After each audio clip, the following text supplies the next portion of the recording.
Hello बच्चों, good evening.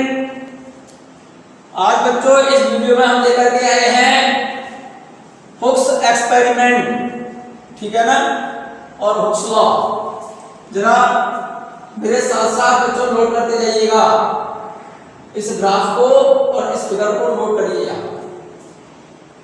Hooks experiment, Hooke's law, Hooke's का experiment है। एक्सपेरिमेंट क्या है, ध्यान से सुनिए। जैसे ये कोई वायर है, इस वायर को, ये वाला कोई वायर है,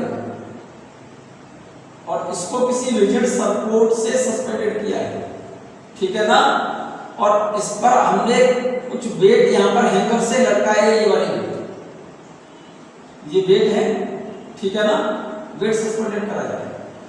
जब वायर से वेट सस्पेंडेड नहीं कराया तो इस वायर की लेंथ, इनिशियल लेंथ कुछ होगी, ठीक है ना। अब हमने क्या किया, इस पर वेट सस्पेंडेड कराया।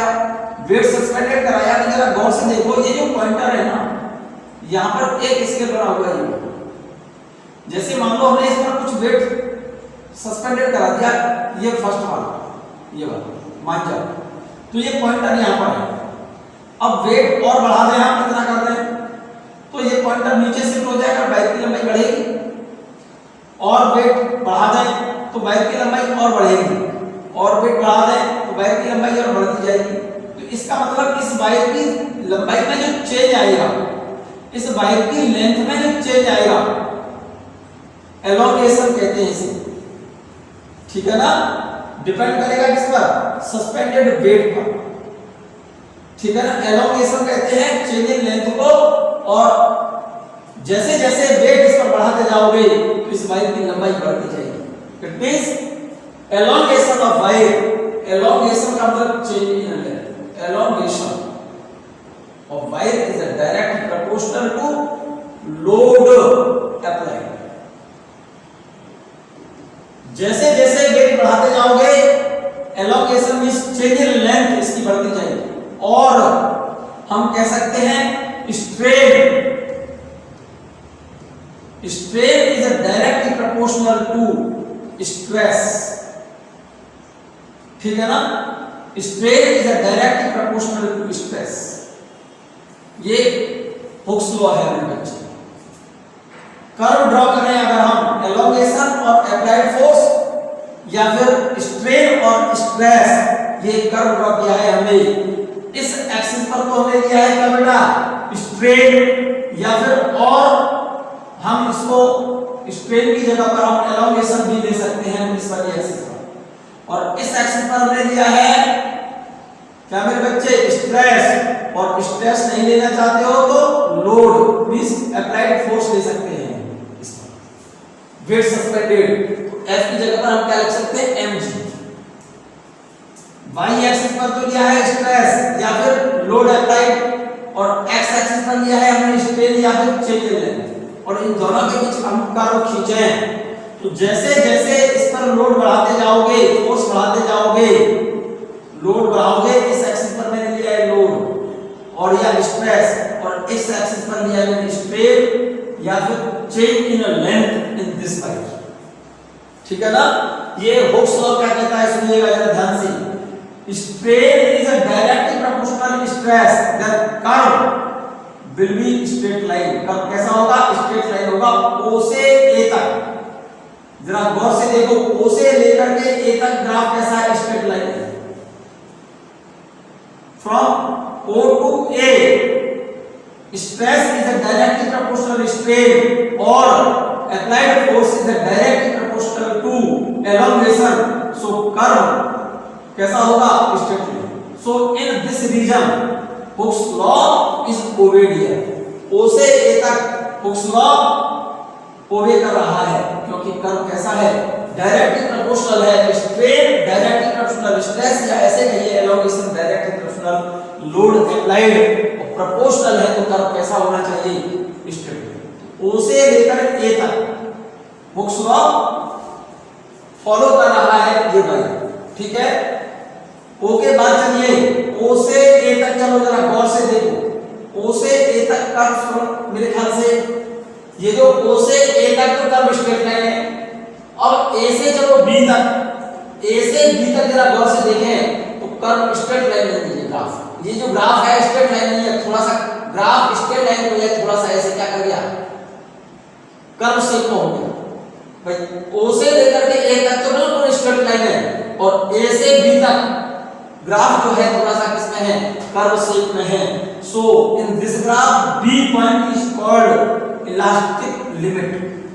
क्या बेटा, इलास्टिक लिमिट, और इस पॉइंट को बोलते हैं इलास्टिक पॉइंट। इलास्टिक पॉइंट और elastic limit is that limit up to which wire retains its original size and shape after removal the external force. अगर हम इस वेट को हटा दें इस पॉइंट पर तो वायर वापस आएगा, शेप उसी पाथ से वापस आएगा, ग्राफ बी ए ओ पाथ को फॉलो करते हुए ग्राफ वापस आएगा। मींस ये वायर अपनी ओरिजिनल पोजीशन, अपना ओरिजिनल साइज और शेप गेन कर लेगा। एंड बियॉन्ड विच, इस पॉइंट के बाद, इस लिमिट के बाद अगर इस वायर को अनलोडेड करें, मींस इस वेट को हटा लें, तो वायर ठीक उसी पाथ को फॉलो नहीं कर रहा, अपने उसी पाथ को फॉलो करते हुए ग्राफ वापस नहीं आता, ग्राफ वापस आता है डॉटेड पाथ सी ओ डैश। तो इस वायर के अंदर एक परमानेंट चेंज बना रह जाएगा, ओ से लेकर ओ डैश तक। मींस इस वायर के अंदर कुछ परमानेंट चेंज बना रहने का मतलब इसकी लंबाई कुछ बड़ी रह जाएगी, ठीक है ना। इसीलिए जरा गौर से देखो, ओ से ए तक ग्राफ कैसा स्ट्रेट लाइन है, इस वाले पार्ट में तो हुक स्लोप ओ वे हो रहा है। Point B is called elastic limit और this point is called elastic point. अगर इस वाले वायर को पॉइंट बी पर अनलोडेड कर दें, अनलोडेड का मतलब पॉइंट बी पर अगर इस वेट को हम हटा दें तो ये वायर ठीक अपनी ओरिजिनल पोजीशन में वापस आ जाएगा। मींस ये जो वायर है ठीक अपना इनिशियल साइज और शेप गेन कर लेगा। It means if wire is unloaded at point B, then graph return from original path B A O, ठीक है ना। So point B is called elastic limit और point B is called elastic point। B से C तक चलो, B से C तक जब जाएंगे तो इस ग्राफ में A से B तक जो ग्राफ है ना, देखो जरा गौर से, A से B तक जो ग्राफ है उसमें स्लोप ज्यादा है, और B से C तक जाएंगे तो ग्राफ कैसा हो गया, और कर्व से हो गया। इसका मतलब B C पार्ट में स्लोप कम है, इन दिस पार्ट स्लोप क्या है, कम है। इस वाले पार्ट में क्या हो रहा है, स्ट्रेन ज्यादा बदल रही है बजाय किसके, स्ट्रेस। मतलब थोड़ा सा वेट बढ़ा रहे हैं लेकिन उसकी लंबाई में चेंज ज्यादा आ रहा है, ठीक है ना। BC पार्ट में कर्व क्या बेटा, BC पार्ट में स्लोप कम है।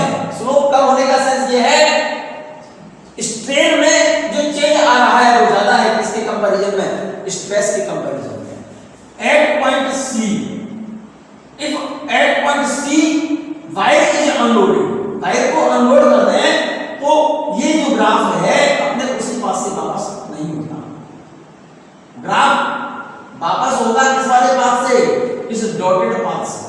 और C से कहां पर, O डैश पर वापस आएगा।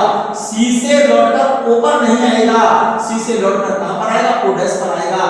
इसीलिए इस वायर के अंदर इतना O से O डैश तक इस वायर के अंदर लंबाई में कुछ न कुछ परमानेंट चेंज आ जाएगा, परमानेंट चेंज होगा इसके अंदर। इसीलिए BC पार्ट में, ग्राफ के BC पार्ट में परमानेंट चेंज भी रह गया, और क्योंकि वायर इस वाले पाथ को फॉलो न करके इस ग्राफ के इस पाथ को फॉलो कर रहा है, वायर अपनी पोजीशन में तो वापस आ रहा है लेकिन थोड़ा सा उसके अंदर कुछ न कुछ परमानेंट चेंज बना रह गया। इसीलिए इन पार्ट BC इसका जो एलोंगेशन होगा उसकी नेचर वो होगी partially elastic and partially plastic. So point C is called yield point। After point C के बाद C पर वायर को अगर अनलोडेड कर दें तो ग्राफ रिटर्न होता है C to O dash. Wire के अंदर एक परमानेंट चेंज है, ये वाला परमानेंट चेंज आएगा, ठीक है ना। इस पॉइंट को बोलते हैं यील्ड पॉइंट और O2C dash, this stress is called yield stress और यील्ड स्ट्रेंथ। O से C डैश तक की जो स्ट्रेस की वैल्यू होगी, क्योंकि इस ग्राफ पर हमने स्ट्रेस लिया है, O2C dash value of stress is called yield stress और yield strength and beyond C के बाद, C के बाद देखो C से चलो D तक, C से D तक जरा गौर से देखो ग्राफ, इस वाले ग्राफ C से D वाले पार्ट में यहां पर वायर की लंबाई तो चेंज हो रही है, स्ट्रेन तो बदल रहा है C से D तक, लेकिन इसके स्ट्रेस में कोई चेंज नहीं आ रहा। So in this part of graph from C to D, C से D तक वायर बिहेवियर कर रहा है इसका लिक्विड जैसा, C से वायर खींचता जा रहा है, this wire will flow from C to D, और D पॉइंट पर जाकर के वायर क्या हो गया, स्टेबल, मींस उसकी लंबाई जितनी बढ़नी है बढ़कर के वायर क्या हो गया, स्टेबल होने का मतलब उसके बाद लंबाई बढ़ना बंद। उसके बाद बियॉन्ड पॉइंट D के बाद जब वायर पर हम थोड़ा सा लोड बढ़ाते हैं, मींस स्ट्रेस की वैल्यू बढ़ाते हैं, या इस पर लोड मींस अप्लाइड फोर्स थोड़ा सा बढ़ाते हैं, थोड़ा सा वेट बढ़ा देने पर या स्ट्रेस की वैल्यू थोड़ी सी बढ़ा देने पर इसकी लंबाई में चेंज, स्ट्रेन जो बदल रही है या चेंज इन लेंथ जो आ रहा है वो ज्यादा है कर्व से नहीं। D से E तक लंबाई चेंज हुई तेजी से, मतलब ज्यादा लंबाई बदल रही है D से कहां तक, E तक, इस पॉइंट पर, ठीक है ना। पॉइंट E पर अगर हम इस वायर से इस लोड को हम हटाना शुरू कर स्टार्ट करते हैं, और देखो जरा पॉइंट D के बाद ग्राफ को देखो, देखो नीचे आ रहा है, ये ग्राफ नीचे आ रहा है, इसका मतलब क्या है, बियॉन्ड पॉइंट E के बाद इस वायर से स्ट्रेस हमने कम कर दिया, इस अप्लाइड फोर्स को जैसे हम कम कर रहे हैं उसके बाद भी वायर की लंबाई बढ़ना कंटिन्यू है। पॉइंट E के बाद, पॉइंट E के बाद जरा गौर से देखो, यहां से ग्राफ नीचे आ रहा है, इसका मतलब क्या हो रहा है, स्ट्रेस घट रहा है, लेकिन इसकी लंबाई क्या हो रही है, इधर लेंथ ग्राफ इधर जा रहा है, लंबाई बढ़ रही है।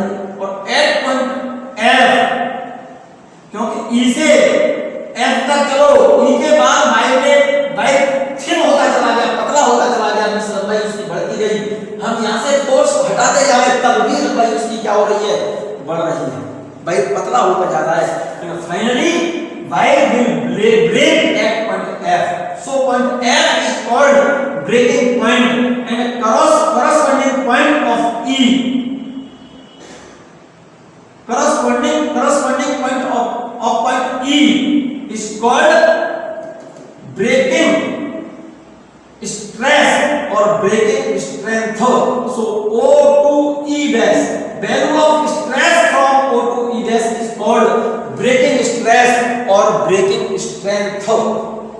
फिर से समझ लो इस बात को बच्चों, गौर से देखो, हुक्स एक्सपेरिमेंट की बात कर रहा हूं, हुक्स का प्रयोग बता रहा हूं, और हुक्स लॉ क्या है, within elastic limit stress is a directly proportional strain और elongation is a directly proportional to load applied. Hooke's law है, हुक्स एक्सपेरिमेंट की बात कर रहा हूं, हुक्स लॉ की बात कर रहा हूं। हुक्स लॉ क्या बोलता है, within elastic limit, within elastic limit stress is a directly proportional strain और elongation is a directly proportional to load applied. तो यहां पर हमने क्या किया है, एक वायर लिया है ये वाला, और इस वायर को सस्पेंडेड किया है हमने रिजिड सपोर्ट से। इस वायर की इनिशियल लेंथ मान लो कैपिटल L है, जो भी वैल्यू है इनिशियली जब हमने इस वायर पर कोई वेट सस्पेंडेड नहीं कराया तब इसकी ओरिजिनल लेंथ हो। जब हम इस वायर पर वेट सस्पेंडेड कराते हैं, जैसे हमने इतना वेट बढ़ा दिया, सस्पेंडेड करा दिया, तो इस वायर की लंबाई कुछ बढ़ गई, तो ये पॉइंटर क्या बताएगा, पहले इनिशियल पोजीशन हमें मालूम होगी पॉइंटर कहां पर है। जब हमने वेट सस्पेंडेड नहीं कराया तो इनिशियल पोजीशन पॉइंटर की जहां भी होगी वो इस वायर की ओरिजिनल लेंथ है। जैसे ही वेट अप्लाई करेंगे तो पॉइंटर इनिशियल पॉइंट पोजीशन से शिफ्ट होगा, पॉइंटर मान लो यहां पर आ गया। इतना वेट बढ़ा देने पर इस वायर की लंबाई में चेंज इस पॉइंटर से पता चल जाएगा। जैसे मान लो पॉइंटर पहले यहां पर था, अब इतना वेट सस्पेंडेड कराया, वेट तो हमें मालूम होगा जितना वेट सस्पेंडेड कराया है इस पर इतना, तो यहां से पॉइंटर मान लो यहां तक आ गया, तो इसकी चेंज इन लेंथ ये होगी। अब वेट हमने और बढ़ा दिया थोड़ा सा, तो पता चला पॉइंटर मान लो यहां से शिफ्ट होकर के यहां पर आ गया, अब चेंज इन लेंथ इतनी होगी। और वेट हमने बढ़ा दिया, पॉइंटर मान लो शिफ्ट होकर के यहां पर आ गया, तो चेंज इन लेंथ और बढ़ गई, इंक्रीज हो गई कि नहीं हो गई? वेट जैसे जैसे बढ़ाते जा रहे हो चेंज इन लेंथ इसकी बढ़ती जा रही है। तो applied load directly proportional to elongation of the wire. Elongation और अप्लाइड लोड के बीच अगर ग्राफ खींचो, या फिर ऐसे कहो स्ट्रेस और स्ट्रेन के बीच हम ग्राफ खींचे, ठीक है ना, तो कर्व पहले जैसे जैसे फोर्स बढ़ाते जा रहे हो, यहां पर लोड बढ़ाते जा रहे हो, तो इसकी लंबाई क्या होती जा रही है, वायर की बढ़ती चली जा रही है। तो ग्राफ अगर हम ड्रॉ करें, इधर तो फोर्स बढ़ा रहे हैं स्ट्रेस, और इधर क्या है स्ट्रेन, यहां पे चेंज इन लेंथ। ग्राफ ओ से लेकर के ए तक स्ट्रेट लाइन आ रहा है, मान लो ओ से ए तक ग्राफ स्ट्रेट लाइन है, इसका मतलब O in O A region stress is a directly proportional strain है, या ऐसे कहिए applied load is a directly proportional to elongation. So in this region Hooke's law is quoted here from O to A, ठीक है। Eight point B, ओ के बाद point B तक चलो, तो ग्राफ देखो ओ से बी तक किस शेप में आ गया, कर्व शेप में आ गया, कर्व शेप में है लेकिन स्ट्रेट लाइन नहीं है, ठीक है ना। यहां पर मैंने नोट कर दिया है मेरे बच्चे, देखो यहां पर नोट कर दिया है, देखो ओ A reason, in O A reason ओ से ए तक ग्राफ कैसा है, स्ट्रेट लाइन है, प्रोपोर्शनलिटी रीजन है। कारण उसका because stress is directly proportional strain है, ये हुक्स लॉ है। या फिर ऐसे कहिए एलोंगेशन कहते हैं change in length is a directly proportional to load applied to wire पर लोड लगा रहे हो, वेट सस्पेंडेड करा रहे हो, जैसे जैसे वेट बढ़ाते जाओगे एलोंगेशन इसका बढ़ता जाएगा। चेंज इन लेंथ और अप्लाइड लोड के बीच ग्राफ ओ से ए तक स्ट्रेट लाइन है, इसलिए ओ से ए तक ग्राफ में क्या हो रहा है कि स्ट्रेस डायरेक्टली प्रोपोर्शनल स्ट्रेन है, या elongation directly proportional to load applied. So Hooke's law is obeyed in region graph from O to A, ठीक है ना। तो यहां पर लिख दिया मैंने ए बी ग्राफ है, ए से लेकर बी तक चलो, ओ से ए तक तो हुक्स लॉ ओबे हो रहा है, ए से बी तक जरा गौर से देखो, ध्यान से ग्राफ ए से लेकर बी तक, इन ग्राफ ए टू बी देखो ध्यान से, ग्राफ ए से बी तक देखो ग्राफ को, in graph A to B, in graph A to B देख लिया, stress strain variation is not a straight line. A से बी तक ग्राफ का जो पार्ट है कर्व शेप में है, इसका मतलब ए से बी तक स्ट्रेस और स्ट्रेन के बीच में जो वेरिएशन है डायरेक्टली प्रोपोर्शनल नहीं है, क्योंकि ये जो ग्राफ है स्ट्रेट लाइन नहीं है। So Hooke's law is not obeyed. तो ग्राफ के इस भाग में ए से बी तक में तक पार्ट में, इस वाले पार्ट में हुक्स लॉ ओबे नहीं हो रहा।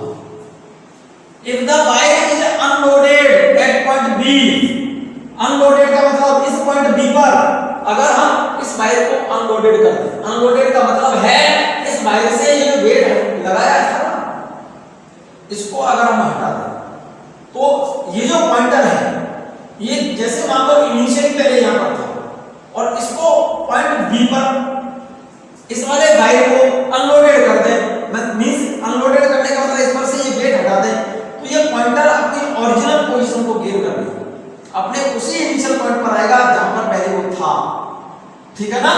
बोलो ये बात क्लियर है क्या? If the wire is unloaded at point B, then the graph follows the reverse path BAO, then the point B is called elastic. तो ग्राफ अगर B पॉइंट पर अगर हम इस वायर को अनलोडेड कर दें, तो ग्राफ अपने ओरिजिनल पॉइंट, अपने ओरिजिनल पाथ को फॉलो करते हुए बी ए ओ पाथ को फॉलो करते हुए अपनी ओरिजिनल पोजीशन पर वापस आएगा, मींस ये वायर अपनी इनिशियल साइज और शेप गेन कर लेगा, ठीक है ना। So in this graph point B is called elastic point और B is called elastic limit या इलास्टिक पॉइंट कहिए आप इसे। Then the point B is called elastic limit. So at point B limit of elasticity, B point को हम क्या बोलते हैं, लिमिट ऑफ इलास्टिसिटी, क्योंकि लिमिट ऑफ इलास्टिसिटी उसको बोलते हैं बेटे up to which if wire is unloaded then wire will regain its original size and shape. अगर पॉइंट बी पर हम वायर को अनलोडेड कर दें, वायर से एक्सटर्नल अप्लाइड फोर्स को अगर हम हटा लें तो वायर ठीक अपनी ओरिजिनल पोजीशन पर वापस आ जाए, और बियॉन्ड विच इसके बाद वायर से लोड हटा लेने पर वायर अपनी ठीक ओरिजिनल पोजीशन गेन ना करे। इस पॉइंट को क्या बेटा इलास्टिक पॉइंट और इसको बोलते हैं हम इलास्टिक लिमिट, ठीक है ना, ये बात क्लियर है। So point B is called limit of elasticity. So in part B C, चलिए जरा आगे बी से सी तक चलिए। In part B C let's go, B से सी तक जो ग्राफ आ रहा है, इस ग्राफ में इस वाले के कंपैरिजन ए से बी तक ग्राफ और फिर बी से सी तक ग्राफ, तो देखो बी से सी तक जो ग्राफ है उसमें स्लोप कम है, जब ए बी ग्राफ में स्लोप ज्यादा है। So in part B C less slope that strain more increase then that of stress. इस ग्राफ में स्ट्रेन ज्यादा इंक्रीज हो रही है बजाय इसके स्ट्रेस। इस वाले ग्राफ में स्ट्रेन की वैल्यू ज्यादा चेंज हो रही है और जबकि स्ट्रेस थोड़ा सा बदल रहा है। देखो स्ट्रेस तो बदला मात्र थोड़ा इतना सा, जब स्ट्रेन बदली थी, स्ट्रेन तो चेंज हो रही है। बीसी पार्ट में, ग्राफ के बीसी पार्ट में strain more increase then that of stress. ये बात क्लियर है। If the wire is unloaded at point C, if the wire is unloaded at point C, इस सी पर इस वायर को अगर हम अनलोडेड करते हैं, इस पॉइंट सी पर इस वायर को अनलोडेड करते हैं, इस बेड को हटा दें, तो ये जो वायर पॉइंटर है ना अपने ठीक ओरिजिनल पोजीशन में नहीं आएगा। इस वायर के अंदर कुछ परमानेंट चेंज बना रह जाएगा। if the wire is unloaded at point C, then the graph will not follow the path CBAO. Graph CBAO path को फॉलो नहीं करेगा, बल्कि कौन से पाथ को फॉलो करेगा, डॉटेड पाथ CO डैश, इस वाले पाथ को फॉलो करेगा। If the wire is unloaded at point C, then the graph will not follow the path CBAO, but trace a dotted curve CO dash। CBAO path को follow ना करके इस dotted path को follow करेगा, जिसके कारण graph के अंदर मतलब इस वायर के अंदर एक परमानेंट चेंज बना रह जाएगा। कहां से, O से O डैश तक। It shows that after removal of the stress the permanent change will takes place, permanent set which is called plastic deformation. इस परमानेंट चेंज को बोलते हैं प्लास्टिक डिफॉर्मेशन बोलते हैं, ठीक है ना। जरा गौर से देखो फिर से। If the wire is unloaded, if the wire is unloaded at point C, point C पर अगर हम अनलोडेड करने का मतलब इस बेड को हटा दें, ठीक है ना, इस बेड को हटा लें तो ये जो ग्राफ है अपने सेम पाथ को फॉलो नहीं करेगा। CBAO पाथ को फॉलो ना करके कौन से पाथ को फॉलो करेगा, डॉटेड पाथ C2O डैश। यही बात मैंने लिखी है यहां पर। If the wire is unloaded at point C, then the graph will not follow the path CBAO। CBAO path को फॉलो ना करके कौन से पाथ को फॉलो करेगा, but the trace a dotted curve CO dash।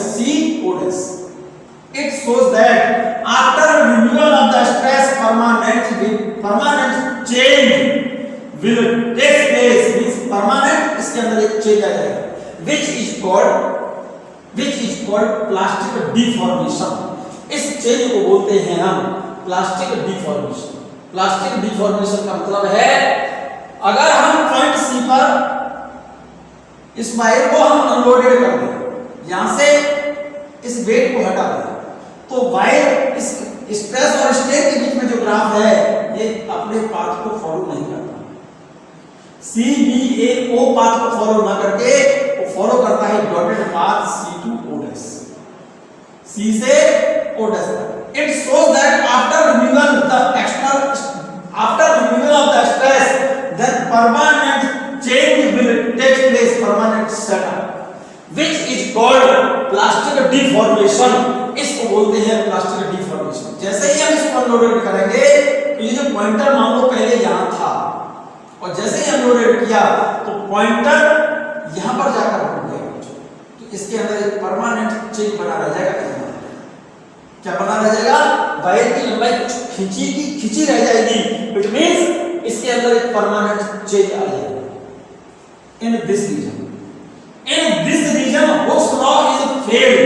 इस रीजन में CBAO path को फॉलो न करते हुए ग्राफ फॉलो करेगा C to O dash. In this region, इस रीजन में हुक्स लॉ ओबे नहीं होगा. In this region Hooke's law is failed and extension in the wire is partially elastic and partially plastic in behavior. इस region में क्या बेटा, इस region में एक्सटेंशन कहते हैं change in length. Change in length की जो मेजर होगी वो कैसी होगी? प्लास्टिक तो partially elastic and partially plastic. ठीक है. बियॉन्ड पॉइंट सी पॉइंट के बाद चलो, सी के बाद डी तक चलो. तो सी से डी तक जरा गौर से देखो. सी से डी तक क्या हो रहा है?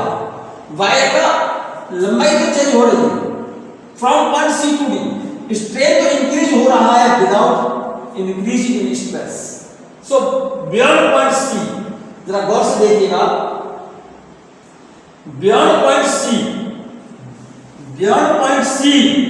सी के बाद the strain starts increasing without any change in stress. C से D तक देखो स्ट्रेन तो इंक्रीज हो रही है लेकिन स्ट्रेस इंक्रीज नहीं हो रहा. It means the wire begins to flow down after point C up to point D. Beyond point C के बाद वायर में क्या कर दिया? स्ट्रेन चेंज हो रही है लेकिन स्ट्रेस में कोई चेंज नहीं हो रहा.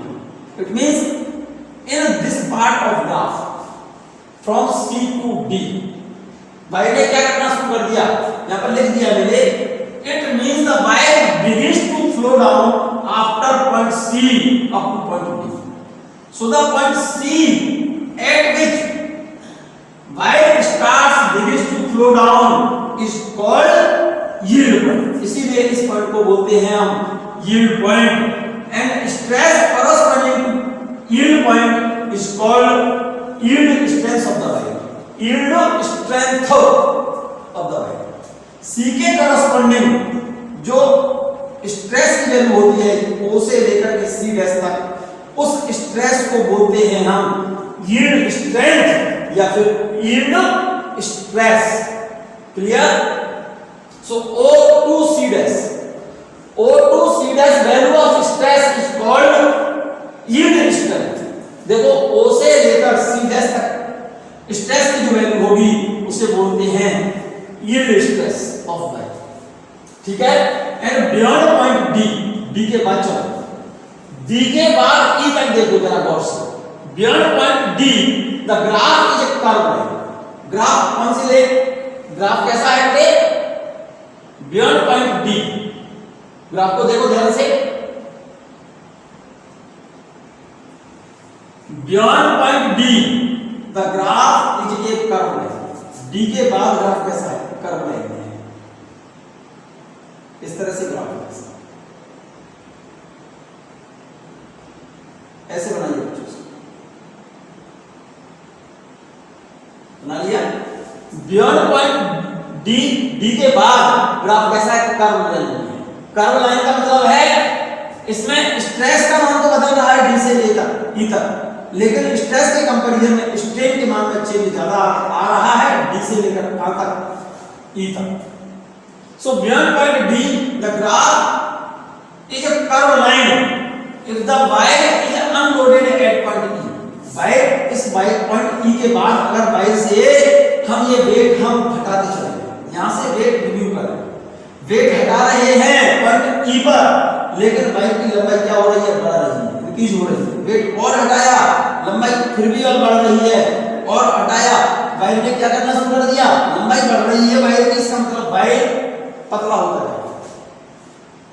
ध्यान देखो जरा, if the wire is unloaded at point E, then wire starts thinning and finally it break at point F. Wire E पर, E के बाद वायर को अगर अनलोडेड का मतलब इस वेट को हटाते जाए तो उसके बाद वायर क्या होता जाएगा, पतला होता जाएगा और लंबाई उसकी बढ़ती जाएगी।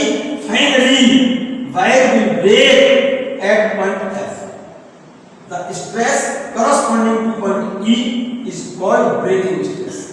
इस E के corresponding O से E डैश तक जो स्ट्रेस की वैल्यू होगी उस स्ट्रेस को बोलते हैं हम ब्रेकिंग स्ट्रेस और breaking strength, and point F is called breaking point, और इस पॉइंट F को ब्रेकिंग पॉइंट कहते हैं बच्चों।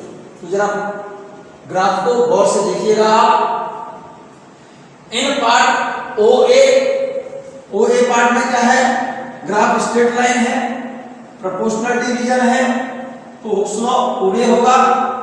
पॉइंट B इलास्टिक लिमिट कहलाती है, इलास्टिक लिमिट उसको बोलते हैं up to, elastic limit is that limit up to which wire will retain its original size and shape after removal the external force, and beyond which wire will not regain its original size and shape after removal the external force. इसी वजह से point B को बोलते हैं मेरे बच्चे elastic limit, and point C is called yield point. क्यों yield point इसलिए बोलते हैं क्योंकि इसके बाद वायर की लंबाई तो बढ़ रही है लेकिन इस पर लोड हमने चेंज नहीं किया, जैसे वेट बढ़ाते गए लंबाई इसकी बढ़ती है पॉइंट C तक, उसके बाद अब वायर पर वेट विदाउट चेंज किए वायर की लंबाई बढ़ती जा रही है, ठीक है ना। इस पॉइंट को क्या बोलते हैं हम, यील्ड पॉइंट। जिस पॉइंट पर क्या बेटा उसके बाद वेट न बढ़ाएं और उसके बाद वायर की लंबाई बढ़ती जाए, उस पॉइंट को बोलते हैं हम क्या बेटा, yield point. From O to C dash value of stress, O से C डैश तक स्ट्रेस की जो भी वैल्यू यहां पर होगी, यहां से लेकर O से लेकर C डैश तक जो स्ट्रेस की वैल्यू होती है इसे बोलते हैं यील्ड स्ट्रेंथ और यील्ड स्ट्रेस ऑफ वायर।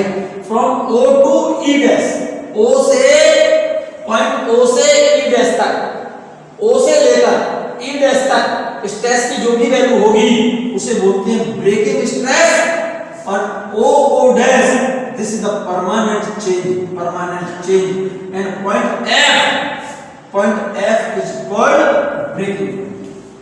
यहां तक बात क्लियर है बच्चों। इस ग्राफ को, इस वीडियो को फिर से मैं बोल रहा हूं, कम से कम आप 1-2 बार इसको नोट करें बच्चों और बार-बार इसको लिखें। इस पॉइंट को, इस टॉपिक को 1-2 बार नोट करें, 2 बार कम से कम नोट करें, और इस वीडियो को 2 बार कम से कम देखें। ये पॉइंट बहुत अच्छी तरह से समझ आएगा।